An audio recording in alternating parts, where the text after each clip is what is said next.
Warum? Heinz. Ah. Das Lustige ist halt, die Kühe bumsen auch andauernd das Auto an. Also das heißt, die grasen um das Auto und dann hauen die mit dem Kopf gegen das Auto. Ist auch nicht so lustig.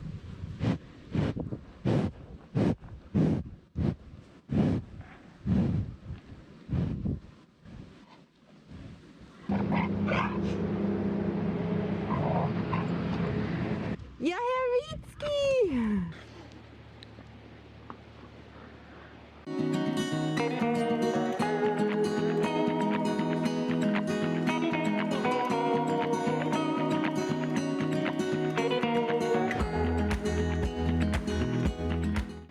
Hallo und herzlich willkommen zu Vollzeit Vanlife. Heute dreht sich alles um unsere Hunde, um unsere Vierbeiner, die mit uns natürlich in den beiden Vans reisen. Das heißt, Kathi hat 2 Hunde bei sich, den Whisky und die Muck, und ich habe den Heinz und die Lupa bei mir. Wir werden euch die Hunde erstmal dem Alter nach entsprechend vorstellen. An erster Stelle haben wir Muck, das ist die Mama von Whisky und Heinz. Wie wir dazu gekommen sind, sehen wir gleich. Das ist der Whisky, einer unserer Rüden. Und das ist der Heinz, der andere Rüde, der mit mir reist, beziehungsweise in meinem Wohnmobil zu Hause ist. Und unser Neuzugang, die kleine Lupa, die ist jetzt 8 bis 10 Monate alt. Hallo Mina. Hallo Heinz. Was, jetzt stinkert ihr mit mir rum? Aua. Wie das Leben so spielt, vor allem wenn man auf Reisen ist, und wir waren vorher lediglich mit Muck unterwegs, kam es vor 1,5 Jahren in Portugal dazu, dass ein Rüde herausgefunden hat, dass Muck auf diesem Platz ist. Die beiden sich auch irgendwie ziemlich toll fanden. Muck zu diesem Zeitpunkt auch ausgerechnet heiß wurde, und das Ergebnis sehen wir hier. Insgesamt hatten wir 7 kleine Welpen, davon haben wir die meisten vermittelt bekommen. Die Welpen, für die wir am Ende des Tages kein gutes Zuhause finden konnten, sind Heinz und Whisky. Und seitdem reisen sie im Prinzip mit uns durch Europa, durch die Weltgeschichte in unseren Vans. Und es scheint ihnen auch zu gefallen. Unser aktueller Neuzugang, die kleine Lupa, haben wir am Schwarzen Meer gefunden, beziehungsweise sie hat uns gefunden. Und zwar ist sie zu unseren Vans gekommen, hat sich unter die Autos gelegt, hat sich mit unseren 3 Hunden angefreundet und ist auch eigentlich nicht mehr weggegangen. Jetzt ist es so, es war zu dem Zeitpunkt ein kleiner Welpe. Sie hat gerade ihre Zähnchen verloren. Und wir haben uns überlegt, ob es richtig wäre, den kleinen Hund irgendwo am Schwarzen Meer zu lassen. Die Frischwasserversorgung war nicht wirklich ideal und auch Nahrung war da schwer zu finden. Deswegen haben wir beschlossen, dass wir sie zuerst mit uns reisen lassen. Inzwischen sind wir auch davon überzeugt, dass sie bei uns bleiben wird und wir für sie kein neues Zuhause suchen.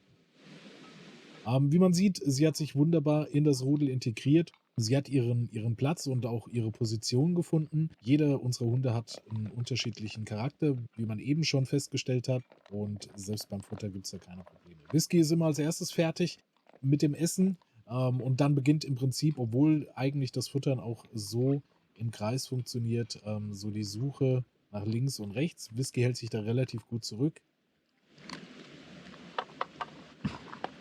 Das ist bei Heinz nicht ganz so. Deswegen hat er auch die Eigenschaft Einzelkind zugewiesen bekommen.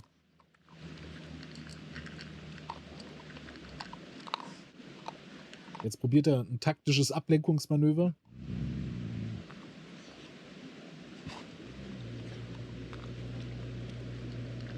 Kurz gebellt, geguckt, ob Lupa vielleicht wegrennt und den Napf da stehen lässt und der sich bedienen kann.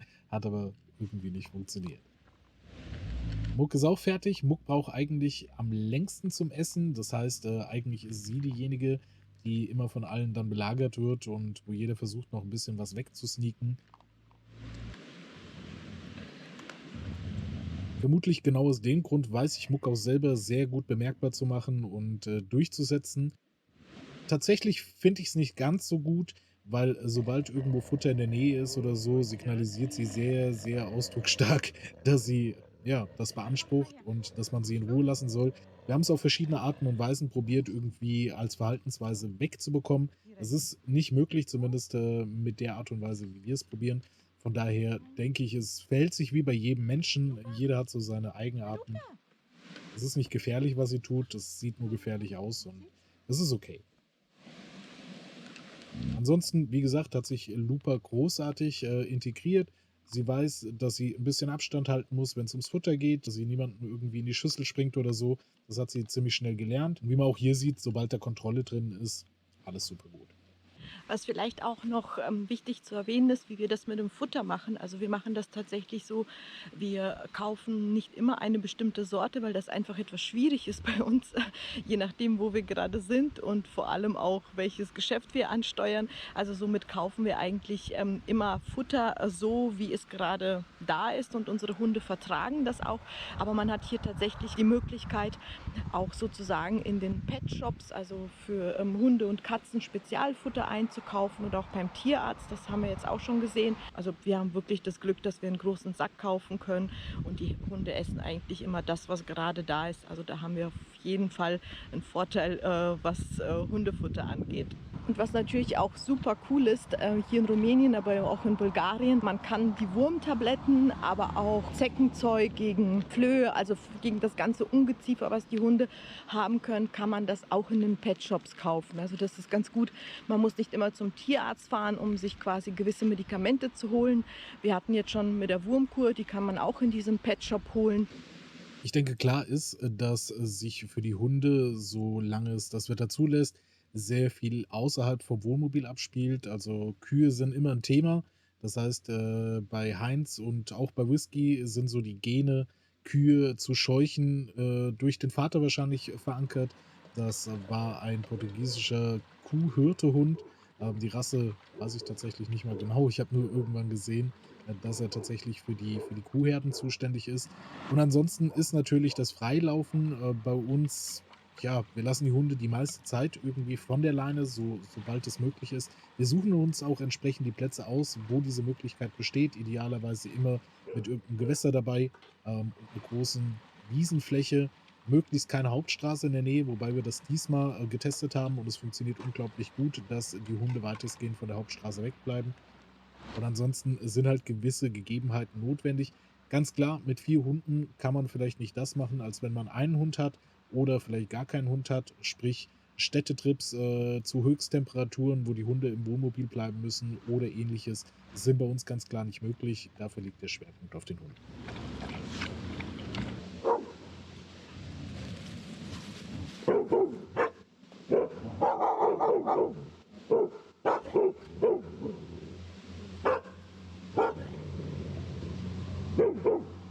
Wir versuchen auch immer ein Arrangement zwischen der Tierwelt drumherum und unseren Hunden hinzubekommen. Es klappt nicht immer hundertprozentig. Ähm, die Kühe zu scheuchen ist einfach zu verführerisch. Sie machen den Kühen nichts, aber nichtsdestotrotz ist es halt nicht ideal. Einer der Lieblingsplätze unterm Tisch. Wird sich drum gekämpft. Ja. Super. Hallo. Wer als erstes reinkommt, bekommt den Platz unterm Tisch, weil der schön geschützt ist. Wohnst du jetzt auch hier? Und im Winter dürfen die tatsächlich auf meine Arbeitsbank. Und ins Bett. Na, Die Schlafsituation bei mir gestaltet sich ein bisschen anders als bei Kati. Bedeutet, Lupa hat ein Kissen, auf dem sie liegen kann. Die verstehen sich auch wirklich gut. Also ich hätte nicht gedacht, dass Heinz das so akzeptiert, wenn ein neuer Hund dazukommt. Und manchmal ist er auch wirklich ein bisschen angenervt, weil eigentlich vorher alles seins war. Er sich ausbreiten konnte und hinlegen konnte, wo er wollte. Aber schlussendlich hat er trotzdem Spaß dran. Es kommt nicht selten vor, dass Heinz auf Lupas Platz liegt. Grundlegend hat er aber ein großes Kissen unterm Tisch. Manchmal tauschen sie durch. also das Gute ist, sie arrangieren sich, weil Lupa jetzt krank war und Heinz auch noch bei uns einziehen musste. Selbst da hat es mit 3 Hunden geklappt auf dem engsten Raum und mit mir zusammen. Also die wissen schon genau, wo ist der Platz, wem gehört was, wo darf der Besuch hin. Also das funktioniert schon wirklich gut. Während das bei Muck von Anfang an so war, dass er eigentlich viel unterm Auto liegt, auch tagsüber, ist Heinz eher so gepolt, dass er den ganzen Tag irgendeine Beschäftigung braucht. Aber das ist halt auch das Schöne bei mehreren Hunden. Die beschäftigen sich zum Teil dann auch miteinander. Grundlegend wissen unsere Hunde, dass die Zeit, wenn die Tür zu ist, vom Van oder vom Camper, dass dann eigentlich Ruhesituation einkehrt. Funktioniert nicht immer zu 100%, aber zum Großteil ist das schon umsetzbar so, dass wir arbeiten können. Hühner.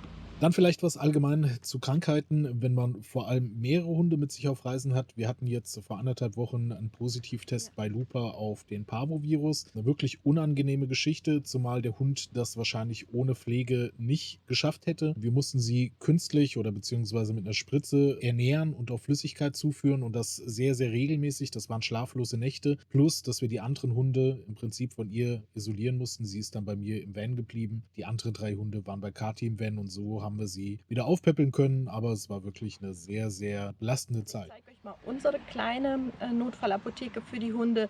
Ist aktuell nicht komplett gefüllt. Das heißt, ich brauche noch was gegen Zecken und das ganze andere Ungeziefer, aber auch genauso Wurmkur und was ich gerne noch holen würde, was gegen Durchfall unterbrechen, weil da bin ich jetzt auch schon am Limit mit den Medikamenten. So, das ist die Box.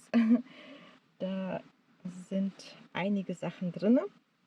Das heißt, da ist was zum Ohrenreinigen, weil Whisky auch Schwierigkeiten mit den Ohren hatte. Ich sammle so ein bisschen, was wir von Tierärzten haben. Dann habe ich immer eine Spritze, falls jetzt wie bei Lupa, dass sie quasi über die Spritze dann ihre Nahrung bekommt oder Flüssigkeit.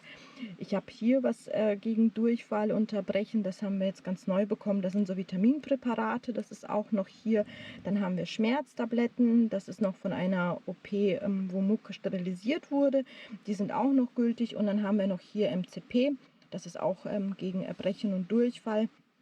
Da habe ich aber auch nur noch 2 Tabletten, also muss das aufgefüllt werden. Also man sieht, es ist aktuell nicht so viel drin. Was wichtig ist, wenn wir zum Beispiel beim Tierarzt sind und mehr Medikamente bekommen oder wir bekommen eigentlich immer ein bisschen mehr oder fragen auch noch ein bisschen mehr, so dass ich für den Notfall tatsächlich immer noch was zu Hause habe. Weil es kann immer mal was sein, so dass wir nicht direkt einen Tierarzt in der Nähe haben. Das ist einfach so, je nachdem, wo wir stehen.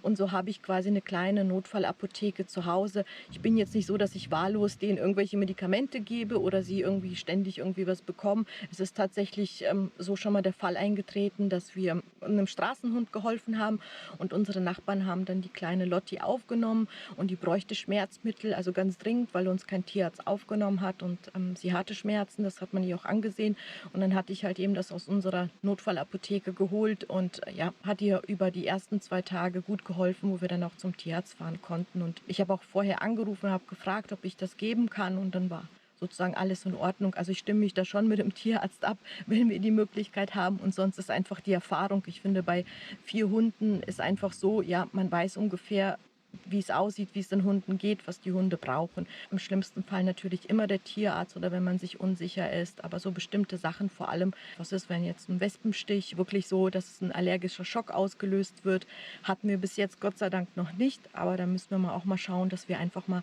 was für den Notfall haben, was wir den Hunden verabreichen können. Weil wie gesagt, es ist nicht immer so, dass der Tierarzt in der Nähe ist. Also das ist sozusagen unsere kleine Apotheke für die Hunde. Grundlegend kann man sagen, dass die Hunde schon einen sehr großen Stellenwert in unserem Vanlife einnehmen. Das haben wir uns auch so ausgesucht. Sie sind immer dabei, egal was wir machen, ob wir an einem Strand sind, ob wir in den Bergen sind, ganz gleich, was wir tun. Die Hunde sind dieser Bestandteil unseres Lebens, wo wir auch immer gemeinsam planen müssen, ob das für die Hunde funktioniert. Das ist Grundbestandteil, fällt uns aber auch gar nicht mehr so auf. Aber es ist natürlich, wie auch bereits im Vorfeld erwähnt, nicht möglich, einfach zu sagen, so und jetzt fahren wir in die und die Stadt und besuchen einen ganzen Tag lang die Stadt, weil natürlich immer irgendwie die Hunde im Van sind, mit 4 Hunden durch eine Stadt laufen, ergibt keinen Sinn. Das würde mehr Chaos verbreiten, als dass es funktioniert. Und tatsächlich in der Vergangenheit, wenn wir es mit einem unserer Hunde probiert haben, in eine laute Stadt zu gehen, war das für den Hund äußerst, äußerst verstörend, weil sie es einfach nicht gewohnt sind. Also das muss man ganz klar sagen. Ich denke, in Deutschland ist dieses Reisen mit 4 Hunden weniger gut möglich. Ich glaube, da wird das eher auf Abneigung stoßen und wird so einen gewissen Beigeschmack hinterlassen. Ich muss auch ganz ehrlich von mir selber sagen, dass ich früher immer ein ganz spezielles Bild von Menschen mit sehr vielen Hunden hatte. Mir dachte, naja, einer hätte es jetzt auch getan. Bei uns hat sich so ergeben, es war nicht geplant und tatsächlich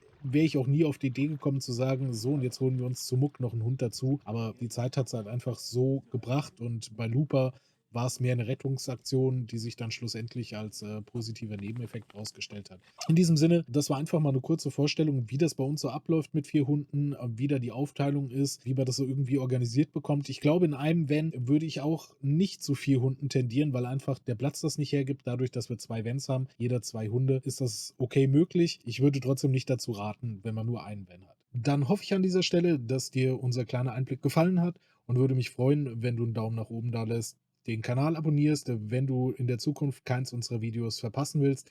Und wir haben noch ein bisschen was Spannendes im Petto. Und ansonsten auch gerne die Glocke aktivieren, dann wirst du benachrichtigt, wenn ein neues Video da ist. Dann lass es dir gut gehen und bis zum nächsten Video. Bye, bye.